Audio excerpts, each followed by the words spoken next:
Gaming యాప్ల ప్రమోషన్లపై స్పందించారు సినీ నటుడు ప్రకాష్ రాజ్. తాను గేమింగ్ యాప్స్ కి ప్రమోషన్ చేసింది వాస్తవమేనని, అయితే అది 2016లో చేశానని చెప్పారు. ఆ తర్వాత తప్పని తెలిసి 2017 నుంచి వాటిని పూర్తిగా మానేశారని తెలిపారు.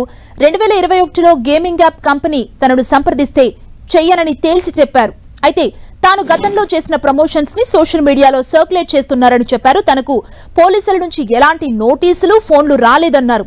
ఒకవేళ తనను అడిగితే వారి విచారణకు పూర్తిగా సహకరిస్తానని స్పష్టం చేశారు ప్రకాష్ రాజ్. అందరినీ ప్రశ్నించి నేను సమాధానం చెప్పాలి కదా, ఎందుకంటే చాలా మంది క్వశ్చన్ చేస్తున్నారు మీరు ఎలా చేస్తారని. అది ఒక 2016 ఒక 9 years బ్యాక్ ఇలాంటి ఒక యాడ్ నా దగ్గరకు వచ్చింది. నేను చేశాను, నిజం.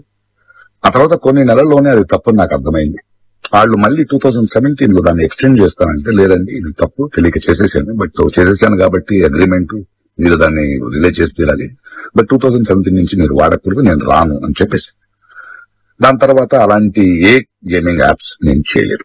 2021లో కూడా ఆ కంపెనీ ఇంకో కంపెనీకి అమ్మేసి వాళ్ళు దాన్ని ఏదో సోషల్ మీడియా ప్లాట్ఫామ్ లో యూజ్ చేస్తే నేను వాళ్ళకి నోటీసులు, వాళ్ళకి ఈమెయిల్, మళ్ళీ వాట్సాప్ లో పంపించి, లేదండి ఇందులో నేను లేను, ఇది చేయకూడదు, కాంట్రాక్ట్ అయిపోయింది, ఇది తప్పు అని కూడా చెప్పాను. వాళ్ళు ఆపేశారు. ఇప్పుడు అది మళ్ళీ రీక్ అయింది. దానివల్ల ఈ సమాధానం పోలీస్ డిపార్ట్మెంట్ నుంచి నాకు ఇంకా ఇది రాలేదు. వస్తే వాళ్ళకి నేను సమాధానం చెప్తాను, బట్ మీకు సమాధానం చెప్పాల్సిందే నా బాధ్యత. So 2017 9 years back for 1 year contract నేను చేసింది నిజం. అది తెలిసిన తర్వాత దాన్ని ఆపింది నిజం. ఆ తర్వాత నేను చేయలేదు అనేది కూడా నిజం. ఈ మాట మీకు చెప్తున్నాను. ఇంకో విషయం, దయచేసి యంగ్స్టర్స్, ఇలాంటి గేమింగ్ యాప్ అది ఒక వ్యసనం.